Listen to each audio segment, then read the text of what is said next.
नमस्कार दोस्तों, आप सभी का स्वागत है। आपके अपने YouTube चैनल मानव जीवन में दोस्तों लाइफ में सभी आगे बढ़ना चाहते हैं और लाइफ में आगे बढ़ने के लिए हमें रोज ही कुछ नया सीखना चाहिए और आगे बढ़ना चाहिए। तो चलिए आज की प्रस्तुति शुरू करते हैं। दोस्तों, यदि आप भी आपके घर की सुख शांति, संतान की कमी और धन की कमी या कर्ज से परेशान हैं, या आपका भाग्य आपका साथ नहीं दे रहा है, या आपको आपकी किसी पुरानी बीमारी ने जकड़ रखा है, तो दोस्तों 9 नवंबर 2023 को एकादशियों में सबसे बड़ी एकादशी कहे जाने वाले रमा एकादशी के दिन करें एक मुट्ठी धनिये का यह अचूक उपाय, और आप देखेंगे कि इस चमत्कारी और असरदार उपाय से कुछ ही दिनों में आपकी सभी समस्याओं का हल संपूर्ण रूप से हो जाएगा। दोस्तों, एक साल में करीब 24 एकादशी पड़ती है और 9 नवंबर को पढ़ने वाली एकादशी सभी एकादशी में सबसे बड़ी मानी जाती है, और इस दिन कई हजार वर्षों बाद बहुत ही दुर्लभ और दिव्य संयोग बनने जा रहा है, क्योंकि इस दिन राजयोग, अमृत सिद्धि योग और साथ ही धन लक्ष्मी जैसे कई योग बन रहे हैं, और इस दिन भगवान श्री हरि सबसे अधिक प्रसन्न होने वाले हैं। इसलिए दोस्तों, अगर आप भी भगवान विष्णु और मां लक्ष्मी से इस दिन जो भी सच्चे दिल से मांगेंगे वह मनोकामना आपकी जरूर पूरी होगी। वहीं दोस्तों, विष्णु भगवान को प्रसन्न करने के लिए इस एकादशी पर साबुत धनिया से जुड़ा ये उपाय जरूर करना चाहिए, जो कि आपकी किस्मत बदल देगा और आपको बना देगा माला माल और धनवान। साथ ही इस एकमात्र उपाय से आपके सभी दुखों का नाश हो जाएगा। इसलिए दोस्तों, वीडियो को आखिर तक जरूर देखें। और दोस्तों, अगर आप भी अपने जीवन में भगवान श्री हरि विष्णु की कृपा पाना चाहते हैं तो इस वीडियो को लाइक करें कि कमेंट में जय श्री हरि जाए, मां लक्ष्मी लिखना ना भूलें। दोस्तों, रमा एकादशी का व्रत रखने से व्यक्ति को सभी पापों से मुक्ति मिलती है और मोक्ष की प्राप्ति होती है। यही कारण है कि पति और पत्नी दोनों साथ मिलकर रमा एकादशी का व्रत रखते हैं। रमा एकादशी कार्तिक मास के कृष्ण पक्ष की एकादशी को पड़ती है। यह दीपावली से 4 दिन पहले पड़ती है।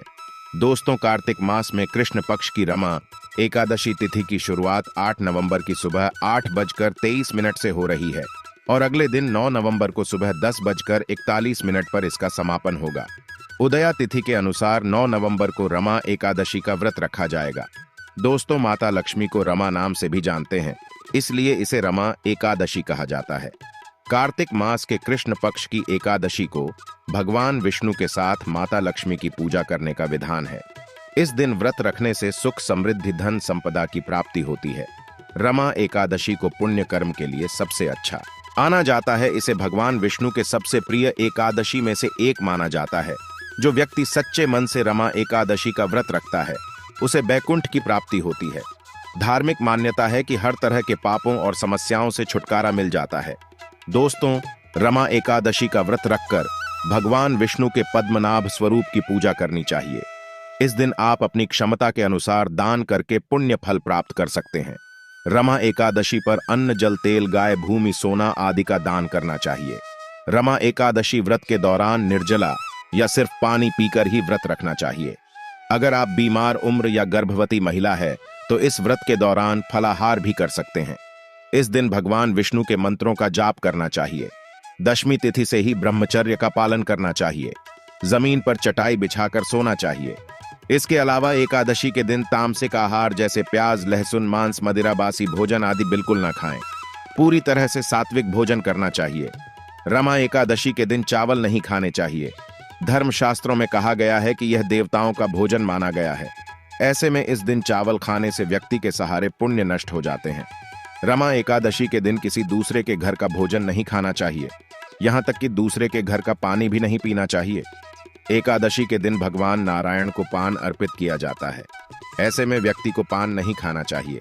इसके अलावा एकादशी पर जो मसूर की दाल, बैंगन और सेम फली को खाना भी वर्जित माना जाता है।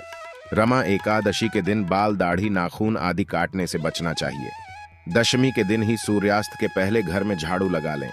एकादशी के दिन झाड़ू लगाने से परहेज करें, क्योंकि झाड़ू लगाते समय भूलवश कई सूक्ष्म जीव मर जाते हैं और इसका पाप लग जाता है।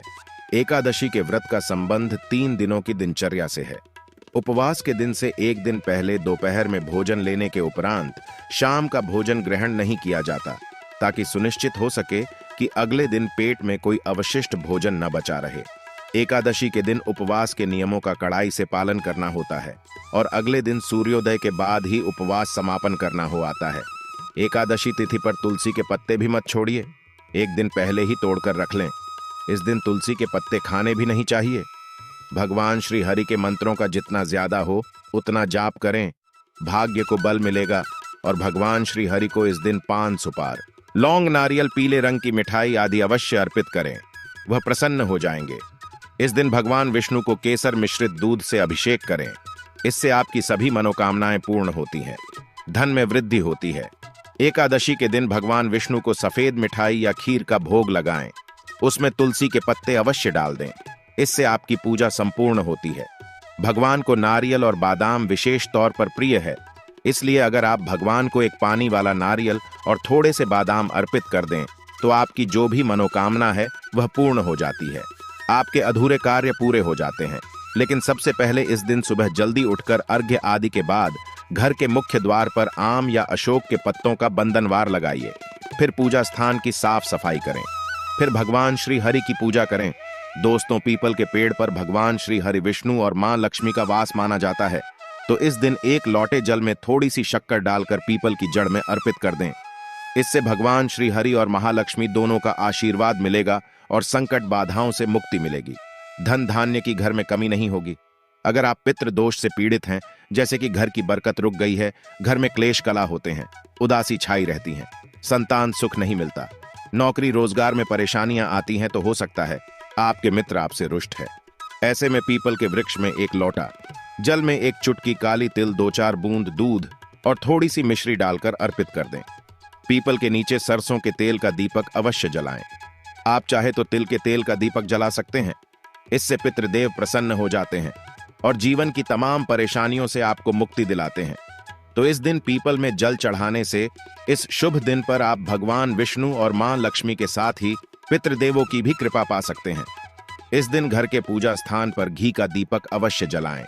इस दीपक में लाल धागे की या मौली धागे की बात होनी चाहिए। इस दीपक में बाती के पास एक लौंग रख दें और फिर पूजा करें। इस लौंज के जलने से इसकी खुशबू से घर का वातावरण सकारात्मक हो जाता है। पूजा में भगवान श्री हरि विष्णु को पीले फल यानी कि केला, गेंदे का फूल आदि अर्पित करें। विष्णु जी को चावल अर्पित नहीं किए जाते और अगर करने ही है तो सफेद चावल अर्पित करें, उनको हल्दी से रंग आकर अर्पित करें।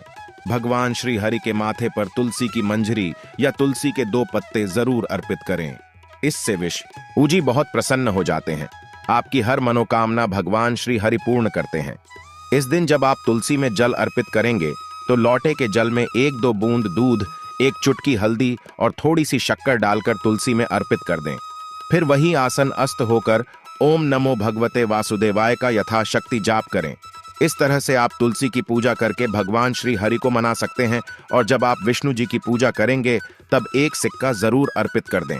अगर पिछली आदर्श में अर्पित किया हुआ है तो उसी को फिर से अर्पित कर दें और बाद में उसे संभाल कर रख लें। इसे साथ में रखने से जीवन की मुश्किलें दूर हो जाती हैं। दोस्तों, यह वह छोटी छोटी चीजें हैं जो बहुत मायने रखती है। पूजा उपासना में इनका नियमित पालन करें। आज हम आपको एक विशेष उपाय बताएंगे। दोस्तों, इस एकादशी पर धन प्राप्ति की कामना से कुछ प्रयोग किए जाते हैं। मां लक्ष्मी को प्रसन्न करने के लिए धनिया का एक खास उपाय किया जाता है। धनिया के नाम में ही धन है। धनिया धन की देवी मां लक्ष्मी को अति प्रिय है। थोड़ा सा धनिया अपने घर के पूजा स्थान पर पूर्व दिशा में मिट्टी के पात्र में रख दें। इससे घर में धन का वास निरंतर बना रहेगा। जीवन में खुशियां आएंगी, खुशियों को नजर नहीं लगेंगे। अगर हाल ही में आपने दीपावली के समय से रखा है तो फिर आपको बदलने की आवश्यकता नहीं है। उसी में 2-4 दाने और डाल दीजिए। अगर आपने दीपावली पर धनिया का पौधा नहीं बोया है तो इस एकादशी की रात में किसी गमले या मिट्टी के बर्तन में मिट्टी डालकर थोड़ा धनिया बोर्डे उसमें एक सिक्का डाल दें, फिर उसमें पानी डालकर रख दें। अगले दिन यानी द्वादशी तिथि पर उस सिक्के को उठाकर अपने पर्स में रख सकते हैं और जो धनिया उगेगा उसे प्रसाद के रूप में ग्रहण करें, में इस्तेमाल करें। इससे घर में समृद्धि आएगी। धनिया कितना उगता है वह बताएगा कि आपके घर में कितनी शुभता आएगी। दोस्तों, धन की मुश्किलों को दूर करने के लिए और एक उपाय आप कर सकते हैं। इस दिन शाम को बेल के वृक्ष के नीचे 2 मुखर घी का दीपक जला दीजिए। दीपक में चावल का एक दाना भी डाल दें। ऐसा लगातार 3 या 5 एकादशी तक करिए। धीरे धीरे आपके जीवन से दुख परेशानियां दूर होती चली जाएगी, खुशहाली आती जाएगी। दोस्तों, बेल वृक्ष में मां लक्ष्मी का वास होता है। जिस घर में बेल वृक्ष होता है वहां मां लक्ष्मी की कृपा बरसती है। तो अगर आपके घर के सामने बेल वृक्ष है तो बहुत ही अच्छी बात है, आप वहां दीपक जला सकते हैं। फिर मां से अपने दर्द का गठन करें, धन विषयक समस्याओं को दूर करने की प्रार्थना करें, घर परिवार पर कृपा बरसाने की प्रार्थना करें। कुछ एकादशी तिथि तक लगातार ये उपाय करें, हर मुश्किल आसान हो जाएगी, कोई भी संकट परेशानी आपको छू नहीं पाएगी। वहीं रमा एकादशी की सुबह एक चांदी का सिक्का भगवान विष्णु के चरणों में रख दें, दिन भर और रात भर वहीं रहने दें। अगले दिन सुबह पूजा के बाद इस सिक्के को एक लाल कपड़े में बांधकर अपने घर या व्यापार की तिजोरी में रख दें, इससे घर में लक्ष्मी आने लगेगी। यदि चांदी का सिक्का न मिल पाए तो आप 1 रुपये का सिक्का से भी इस उपाय को कर सकते हैं। दोस्तों, इस एकादशी पर तुलसी के पत्तों की माला बना लेनी चाहिए। इस माला को भगवान नारायण को अर्पित करें। इस माला को अगले दिन उतारकर तुलसी के पत्तों को अलग कर लें और अपने पूजा स्थल पर रख दें। इस प्रकार उस घर में रहने वाले समस्त नेगेटिव शक्तियां घर से बाहर निकल जाएंगे। दोस्तों, विष्णु सहस्त्रनाम भगवान श्रीहरि के 1008 नामों की नामावली है। इसका यदि एकादशी के दिन कम से कम 7, 11 या 21 बार पाठ किया जाए तो व्यक्ति के जीवन में आने वाले सभी संकट दूर हो जाते हैं। व्यक्ति पर कितना भी बड़े से बड़ा दुख या संकट आने वाला हो, इस उपाय से पूरी तरह समाप्त हो जाता है। साथ ही उस पर भगवान विष्णु की भी कृपा होती है। रमा एकादशी के दिन तुलसी की पत्तियां को लाल कपड़े में बांधकर बेडरूम की अलमारी में रखें। फिर पहले शुक्रवार उन पत्तियों को भगवान विष्णु और मां लक्ष्मी जी को अर्पित करें। इससे आपके वैवाहिक जीवन की समस्याएं दूर होंगी। इस दिन तुलसी की मंजरी पर या घर की तिजोरी में रख लें, इससे घर की आर्थिक स्थिति मजबूत होगी, मां लक्ष्मी का वास होगा, घर में आर्थिक तंगी नहीं आएगी, कर्ज से मुक्ति मिलेगी, धन का आगमन होगा। रमा एकादशी के दिन 1 के सिक्के की पूजा करें, इस पर रोली, अक्षत और पुष्प अर्पित करें। फिर से लाल कपड़े में लपेटकर अपने ऑफिस की दराज में रख दें।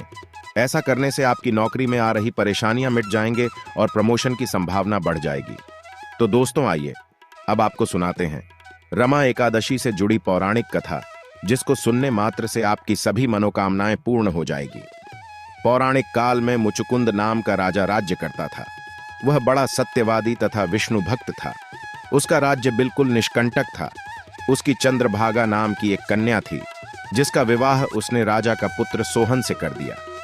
राजा मुचुकुंद एकादश का व्रत बड़े ही नियम से करता था और उसके राज्य में सभी कठोरता से इस नियम का पालन करते थे।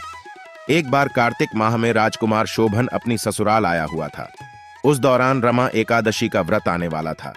शोभन की पत्नी चंद्रभागा ने सोचा कि मेरे पति तो बड़े कमजोर हृदय की हैं, वे एकादशी का व्रत कैसे करेंगे, जबकि पिता के यहाँ तो सभी को व्रत करने की आज्ञा है। चंद्रभागा ने पति को बताया कि यहाँ जीव जंतु भी एकादशी के दिन भोजन नहीं करते हैं। ऐसे में अगर राज्य का दामाद ही व्रत नहीं करेगा तो उसे राज्य के बाहर जाना पड़ेगा। चंद्रभागा की इस बात को सुनने के बाद आखिरकार शोभन को रमा एकादशी व्रत रखना ही पड़ा, लेकिन पारण करने से पहले ही उसकी मृत्यु हो गई। इसके बाद चंद्रभागा अपने पिता के यहाँ ही रहने लगी। यहाँ रहकर ही पूजा पाठ और व्रत करती थी। वहीं एकादशी व्रत के प्रभाव से शोभन को अगले जन्म में देवपुर नगरी का राज्य प्राप्त हुआ, जहां धन धान्य और ऐश्वर्य की कोई कमी नहीं थी। एक दिन मुचुकुंद के नगर के ब्राह्मण ने शोभन को देखा तो उसे पहचान लिया। ब्राह्मण नगर को लौट चंद्रभागा को पूरा वाकया बताता है।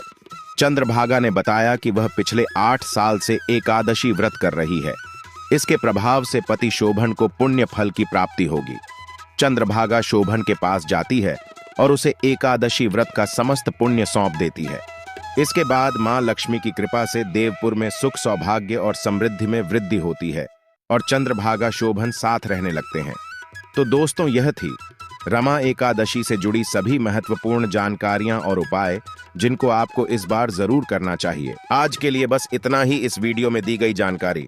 अगर आपको अच्छी लगी हो तो प्लीज हमारे चैनल मानव जीवन को सब्सक्राइब करें, लाइक करें और हमारे वीडियो में अंत तक बने रहने के लिए धन्यवाद।